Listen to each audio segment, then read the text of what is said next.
राज्य सरकार की 1.5 साल की जो विफलताएं हैं उसको सरकार के ध्यान में लाने के लिए राज्यपाल के नाम में ये ज्ञापन कलेक्टर के माध्यम से पहुंचाना था, इसलिए आज कलेक्टर साहब को ज्ञापन दिया गया। क्या मांग थी, किन मुद्दों को लेकर आज ज्ञापन दिया आपने? बिजली की समस्या, पानी की समस्या, सड़कें टूटी हुई, रोज़गार है नहीं, नरेगा के काम बंद है, पंचायतों में पैसा नहीं आ रहा है, 2-2 साल से सरपंचों ने काम कराया, उनका पैसा रुका हुआ पड़ा है, सड़कें टूटी हुई है, सारा काम अव्यवस्थित है, कोई किसी प्रकार की सुनवाई है ही नहीं और भ्रष्टाचार इस कदर है कि बिना पैसे कोई काम होता ही। स्मार्ट मीटर का अभी आप स्मार्ट मीटर का तो हाल ही बुरा है। पहले एक मीटर थे, फिर उसके बाद दूसरे मीटर लगाइए, तीसरी बार और मीटर चेंज करें। हर बार मीटर चेंज करते हैं। अब हर बार मीटर चेंज करने का आखिरी उपभोक्ताओं के ऊपर भार डालने का इनका मकसद है या मीटर में कुछ और कुछ मिल रहा है, ये तो सरकार ही बता सकती है, लेकिन है इसमें बहुत बड़ा घपला।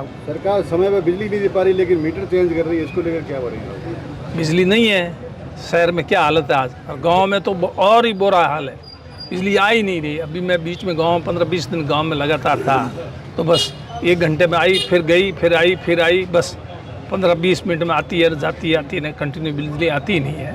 और शहरों का भी हाल अच्छा नहीं है बिजली का, तो जब बिजली का हाल ही नहीं ये है तो फिर मीटर से क्या सुधार होगा? मीटर से तो दरें बढ़ेगी, उपभोक्ता ऊपर भार बढ़ेगा, बाकी बिजली में तो कोई सुधार होना नहीं है। बाड़मेर में विकास ठप हो रखा है, इसको लेकर किसे दोषी मानते हैं? सरकार ही दोषी है और कौन दोषी? जिम्मेदारी सरकार की है।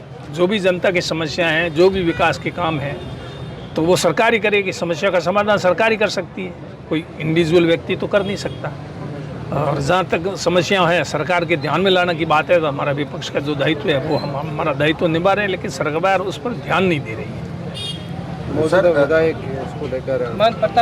विधायकों के ऊपर मैं व्यक्तिगत टिप्पणी करना ठीक नहीं समझता, लेकिन विधायकों का हाल तो आप देख रहे हो।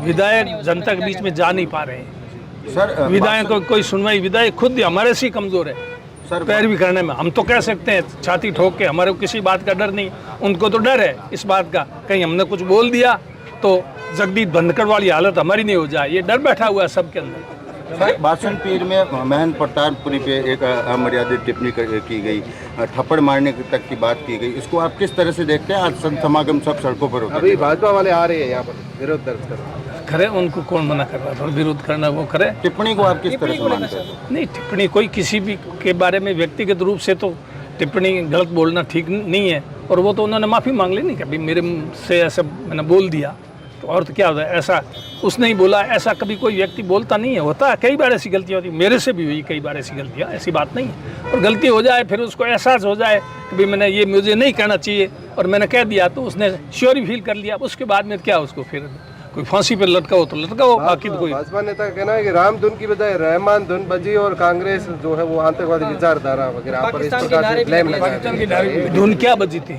ईश्वर अल्लाह तेरा नाम सबको सन्मति दे भगवान, यही तो थी है। तो ये महात्मा गांधी की धुन थी, किसकी धुन थी? सबको सन्मति दे भगवान, मतलब जो इस तरह का दंगा फिसाद में हैं रुचि, उनको भी सन्मति दे ताकि वो ऐसे आगे दंगा फिसाद में आगे नहीं आए, भड़काए नहीं लोगों को भड़का करके विवाद पैदा करके एक तरह से वैमनस्य फैला करके लोगों के बीच में जाना चाहते हैं, और तो कोई उनके पास मुद्दा है नहीं। धर्म, जाति, क्षेत्र के नाम से राजनीति कर रहे हैं।